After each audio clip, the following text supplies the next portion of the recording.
مرکزی ولایت جوزجان نچ قریدانی که قریه قوچون افغان گپایی که میزنی خودت میشنوی یا نمیشنوی؟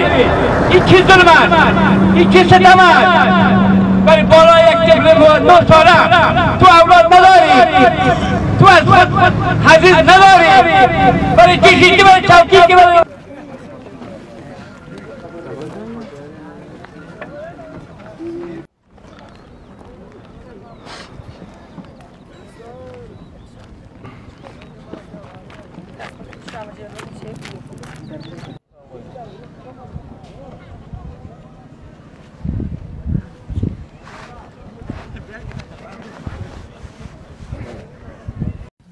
Assalamu alaikum aziz Müslüman dağlar ve Türkmen Milli Hareketi'nin azaları. Bana Abdurrahman için biller bana Haymay Tasunda akne sereğin üstünde Haymay Tasunda otiz. İnşallah bana kumlar dostlarım ben katlaştır. Sağda bana 12 becede şüphele biller bana şurada otiz. Kumlar bana gelik tutulur hemmeleri köp yaxşı nemeleri iştirak edip gelim gidimleri yaxşı inşallah. Ta Abdurrahman çıkınca biller inşallah şurada bağ. Biller uyumuza gitmiyoruz inşallah. Hatta gelmene bir anda dursun çıkan dökmene can vermenedim hayır. Türkmenler gelip durun eşten nemeler dosya yarar hem meleniz gelin. Ben şuraya gelip katlaşıp durun inşallah. Gittin ona hayır.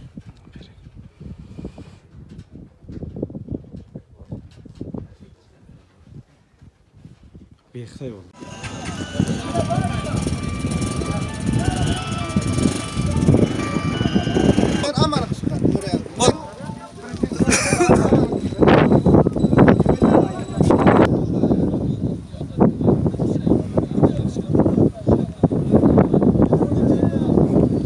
مختوم هستن یک تن از باشندگان ولسوالی چهارگانه اندخوی هستم و به خاطری که بندر آقنه را بند کردیم چند روز پیش تقریبا 105 روز شده به نام عبدالرؤوف جان طفل 9 ساله را از اختطاف کرده بود. ما چند روز قبل هم در ولسوالی چهارگانه یک تظاهرات مسالمت آمیز کرده بودیم.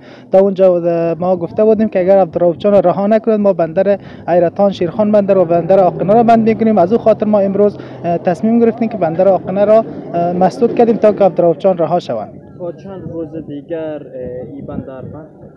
تا که عبدالرؤوف جان از دست ما نیاید ما بندر آقنه را بند میکنیم. تشکر. محمدی هستم، یک تن از تظاهرات کننده های قوم ترکمن. امروز روز پنجشنبه تاریخ 23 دلو 1399 ما 72 ساعت به دولت وقت داده بودیم که طفل 9 ساله عبدالرؤوف جان را از بند اختطافچان رها بکنه و 72 ساعت ما امروز پره شد. اولین اقدام ما ای بود که بندر حیرتان مسدود کنیم و شاهرای مزار شبرغانه و این دو راه مسدود کردیم و فعلا هم بندر آقنه را نیز مسدود کردیم و عبور و مرور مسدود می باشه. تشکر.